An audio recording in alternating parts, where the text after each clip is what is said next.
Hey everybody, Joe Lowry, what a day. And my guest at this time is a former TNA Wrestling Star. She's a model, a social media influencer, a fashionista, and from what I've seen on Instagram, a lover of shoes. So let's give a warm WhattaDay welcome to the lovely, beautiful, and talented SoCal Val. Hey, Joe, what a day. How's it going over there across the pond? It's going great. What a day indeed. It is freezing here. I'm all the way here in England. And as you mentioned, shoes, I have a collection that's just ever evolving behind me. So thank you for that. What an intro. You know, I love these crossover interviews because, you know, WhattaDay actually started out being everything: sports, news, weather, entertainment, and wrestling. But since the pandemic started, it's really geared towards wrestling because now with the pandemic, I mean, I know we're turning the corner, but when the pandemic first hit, everything was shut down. So there was like no news or anything. So I gravitated towards the wrestling, and here we are. What a day it is. I always say what a day, and that's what it is. So all right, let's get right into it. Real quickly, how's the pandemic affecting you guys over there? I see it online. Sometimes I don't know what to believe, but how is the pandemic over in the UK right now? I think you'll be surprised to know that like we're on a total lockdown. This is the third lockdown we've had. I think about 4 days before Christmas, they announced this other lockdown. And we're locked down. Like only essential shops are open. Like there's nothing that can be done, really, no gatherings at all. It's starting to ease up, luckily. But I mean, at the same time, not that I'm grateful for this happening, but necessity is indeed the mother of invention. And we've all been more creative and doing things virtually. So in some ways, a lot of shows like Grown Ass Women TV, which I'm sure we'll talk about, wouldn't have maybe happened if we weren't home as much as we are now. Right, exactly. See, we're coming out of that now. We're, I think, effective March 22nd, we're on like phase 4 where we can actually go to like not nightclubs, but like sporting events, but at a very minimum capacity. So what you're going through right now, we went through pretty much all winter. Like certain days you can only shop certain hours. I mean, it was chaos, but I'm shocked. You guys are still locked down. That's amazing. Any vaccines on the horizon, things of that nature? Yeah, like my in-laws have gotten their first vaccine, and the second one will happen pretty soon, I think in a few weeks. But, they're definitely making a lot of strides, but the lockdown was necessary. I mean, people were, I don't think they were following all of the mandates and things like that. So it's been hard. I know the holidays were hard for a lot of people, myself included. But, because we've been locked down for so long, we're just gearing up to finally have things ease into. I think like the kids started to go back to school yesterday. So it's getting better. I'm hopeful. That's good. That's good. Well, I hope you stay safe and everybody stays well as well. Okay, so let's talk a little bit of wrestling. Your history, your resume, very, very good. You started out in the Indies. I always ask this question: how did TNA find SoCal Val? How did that all come about? I sort of found them, really. I mean, in a way, I mean, I was in an indie company called NWA Florida and IPW Hardcore. They sort of merged after a while, and later they merged with FIP. But yeah, they were getting some of their wrestlers to go to Nashville. It was 2002, I believe, or 2003 maybe. It was Roderick Strong, who's doing very well for himself, and a few other wrestlers that I'm not sure that you would know who they are right now. But they asked them to go, and I said, well, I want to go. My mom and I will drive up there. I think I was 17. I wasn't even 18 yet. And I managed on a show called Explosion. Then eventually they came to Orlando, and I just showed up. When I say I found them, like I kept going to the shows with my tapes and my resumes, and I went to every show. I started to talk to people. How can I get involved? I wanted to make sure I was there for the right reasons. And I started really small. I started doing like production assistant stuff backstage just to sort of be seen and to meet people. Then it was ring girl. Then it sort of spiraled eventually, much longer eventually, into managing and then announcing and presenting and all the stuff that I do now. Yeah. Now I've noticed, I've seen the videos. You like messing it up with the boys, that's for sure. I mean, Kurt Angle in particular. Abyss, he did a number on you with the black hole and all that stuff. Yes. How did you like that, getting mixed up and all that? I really liked playing the damsel in distress. And what's funny is, there's people that are saying like, oh, that's kind of not progressive. But I think it's sort of a tale as old as time. And it's always fun. Like, of course, there are badass female wrestlers. I'm not one of them. I was sort of the Miss Elizabeth type. And I was always the one to get picked on. I'm like, who would pick on sweet little Val? Val just sits there and claps and cries and is the sweet one, which was funny, though, because on the Indies, I was always a heel manager. I was always like the B word. So when I eventually got to that with Sanjay, I was like, now this is me. This is SoCal Val. I don't have a $sign in my name for being like a little sweet character. I was like, I wanted to be Stephanie McMahon, the heel. Right. Yep. Excellent. I love the character. I love the character. Now, you've had numerous roles in wrestling: wrestler, valet, ring announcer, manager. Is there anything you haven't done? That's a really good question. even commentary was something that I really wanted to try, and I was really happy to do it for WOS, World of Sport, here in England. No, I will say that there's a lot of stuff wrestling wise that I haven't done, but I never wanted to be a wrestler. I wasn't growing up watching, trying to be a Lita. I was growing up trying to be a Stephanie. And I never really had interest in actually wrestling, and people would try to, little mixed tags and stuff, here and there. And like, if it made sense for a storyline, but I never have wanted to really be in the ring and have that moment. I'm not athletic. I bruise like a peach. It's not for me. I'm much better suited to being the one that talks and, gesticulates and does commentary and has all the drama, rather than being in physical competition. That's not. But the show, there's all the time where you got to transcend from whatever you are to somehow taking that bump in the ring, just like Stephanie did. Watching her growing up on TV, you'd never think of what happened, and there she was. I think she was stunned by Triple H and all that, and the spear by Roman a couple of years ago. So no one's safe. You have to at least kind of learn how to take a bump and things like that. I was happy to do that, and I think it makes for great TV. It makes for a great storyline. But I just never had it in my heart to be like, I'm going to go after a championship and wrestle. It's not for me. Right. So that's good. You've been successful either way. So I'm proud of that. Thank you. All right. Modeling. I see photos everywhere. How did that transcend from, I'll say, wrestler, valet, manager, and all that to modeling? Yeah. I was sort of modeling before wrestling a bit. Like I started, especially when you're 18, you're able to do more lingerie shoots. And in Florida, when I moved there, there's a lot of modeling like that. There's a lot of bikini modeling, a lot of cheesecake modeling, as I call it, that was like sexy stuff. And it's funny because eventually I'll go back to that. But eventually I kind of started to do more serious fashion stuff.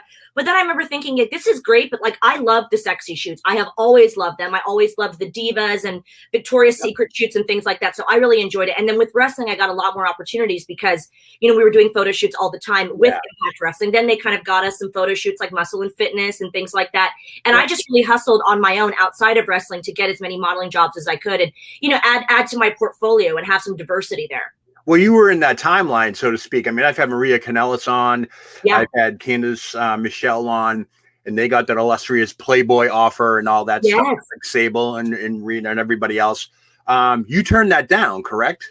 No, not really. And that's what's so funny. No, I mean, what's interesting is I guess it just wasn't meant to be, but I was kind of all for it because we would have got a deal together and presented it to Impact Wrestling. And they were the ones to say no. And, I'm under contract. So if they say no to a project like that, you have to say no. And I'm not sure exactly why. I believe from remembering correctly, they had a lot of issues with the fact that maybe we weren't going to be on the same level as the WWE girls, but I was like, I've always loved the Playboy brand. I think that they're, especially nowadays, they're progressive, they're respectful of women and how they portray women. And I love the Girls Next Door show. So I was all about it. And when we got the deal put together, I was actually really disappointed that they didn't allow it. So, I mean, never say never, who knows, but it's just a shame that it didn't happen during that tenure with Impact Wrestling. I think it would have been good for both parties. So just to clarify, it was Impact that said no, not you. Correct. Wow. Okay. Yeah. Interesting. I don't even know what Wikipedia says at this point because it's half of that stuff is wrong, and it's I was ready to do it, and they under contract they say no, it's a no. Yeah, I guess so. I mean, but that doesn't make or break a career. Sometimes, not all the time, but I would say, I mean, that's a plus for anybody. Any press is good press, right? As they say. And I would have liked to have that Playboy name behind me, just because, again, I like the brand. I think the brand is an iconic brand. I love all of the shoots that the girls have done before me in wrestling, and not some of my favorite models have done it. Lisa Rinna, who I really look up to as a real housewife and an actress. Lisa Rinna, I love her. Rinna, who doesn't love Lisa Rinna? I'm literally wearing Lisa Rinna lipstick right now, like Rinna Beauty. Shout out. I'm going to admit something right now. I'm a closet housewife fan. New Jersey, New York, and Beverly Hills and the OC is pretty much my favorite. Same. So, I'm in OC, Beverly Hills, Dallas. Did you watch Salt Lake? I haven't yet. I have a DVR. I like to binge it because I hate waiting the following week. And especially with the reunion shows, I want bam, bam, bam. I need to have it all. I can't be waiting a week. I think that the Salt Lake City Housewives is probably the best franchise they've had in years. And I've watched all of them. So I've been trying like mad to get Kelly Dodd on the show. We've been talking back and forth in email, and it's her reps and everybody that say, I don't know. We don't know. She's like a damn hot mess. And I'm sure she's, Trump supporter. She is not my girl. And everything over the course of the winter was, the altercation with Andy Cohen during the reunion show.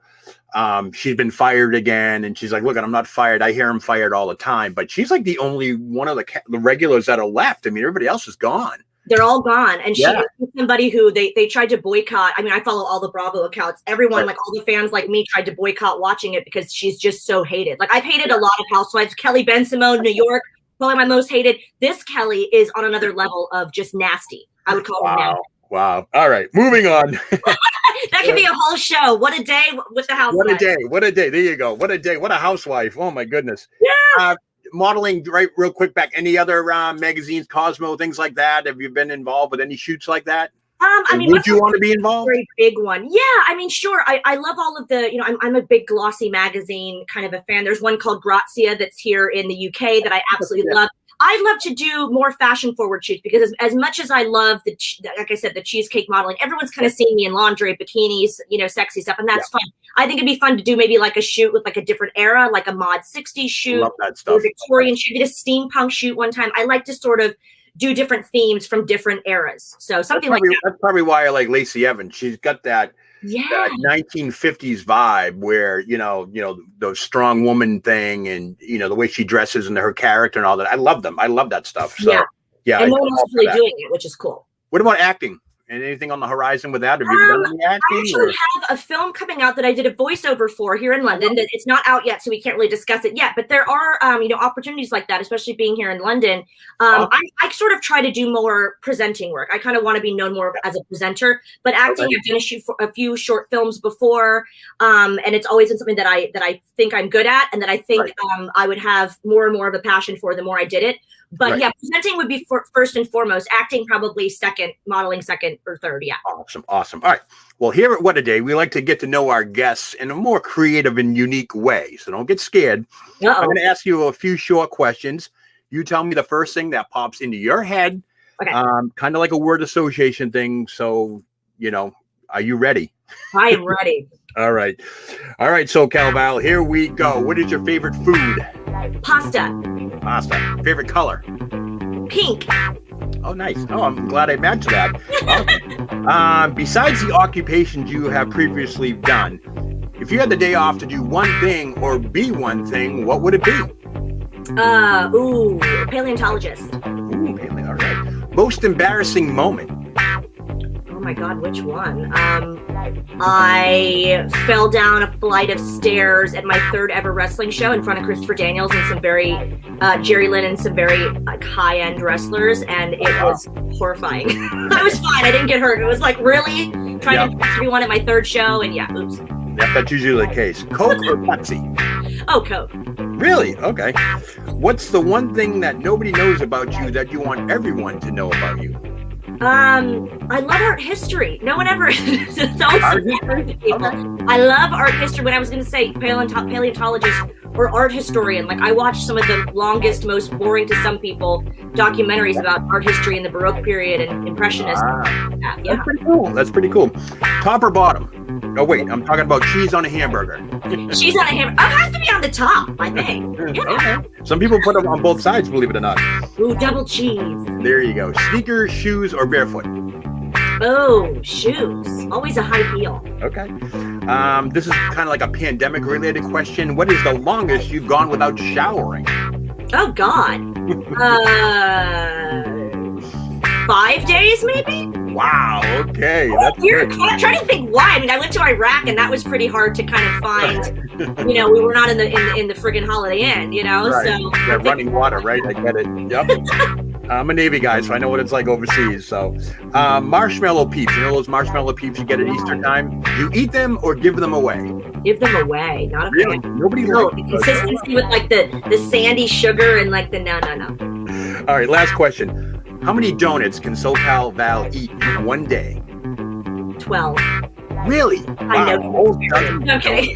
That's awesome. Thank you so much for playing that game. It's kind of like an icebreaker. Get to know things, and people like that stuff. So just tell us a little, what's going on with SoCal Val now? What's on the horizon for you and your brand and all that? Well, thank you. We have a show called Grown Ass Women TV. It's myself, GAWTV, as we call it. Yeah, Lisa Marie Barron and the legend Mickie James, and we are on YouTube every single Wednesday at 5 p.m. Eastern. It's basically like a virtual, inclusive slumber party. We have a lot of wrestling guests, but we do focus on other issues like female empowerment. We talk about skincare, beauty, careers. You know, Mickey's a mom. We talk about that. We have a lot of empowering females on the show. But there's also cocktails. There's pajamas. It's the most unfiltered fun you'll ever have. That sounds like Housewives to me. It's very, we talk about Drag Race sometimes. Like my dream is to get like RuPaul or someone on, or a housewife. RuPaul, I like that. What is that? Sashay away? I know. How do I know that? How do I know that? Is that bad? I'm very impressed. I actually have like a welcome mat that's outside my house that says sashay away. That's awesome. That is awesome. Okay. And real quickly, before we wrap up, just tell the fans how they can get a hold of you on social media. I'm sure they know who you are, but I'd like to give a little promotion. Yeah, I'm very, very active on social media. Twitter at SoCal Valerie, Instagram official SoCal Val. You can find out all about Grown Ass Women TV by going to GAWTV.com. That's GAWTV.com. All the links are there. We're very active and we're very interactive on the show. So I hope you guys will join us. We're in the live chat room every single Wednesday at 5 p.m. on YouTube. So make sure you subscribe and come see us. Bring a cocktail. Awesome. I want to thank you so much for taking the time out of your busy day across the pond to come on What a Day. Thank you so much, SoCal. Thank you. Thank you so much. What a day it's been and what a time I've had. Thank you so much, Joe. All right, folks, that's going to do it for me here at What a Day. I'm Joe Lowry. That's SoCal Val. Again, thank you so much. Hey, everybody. What a day.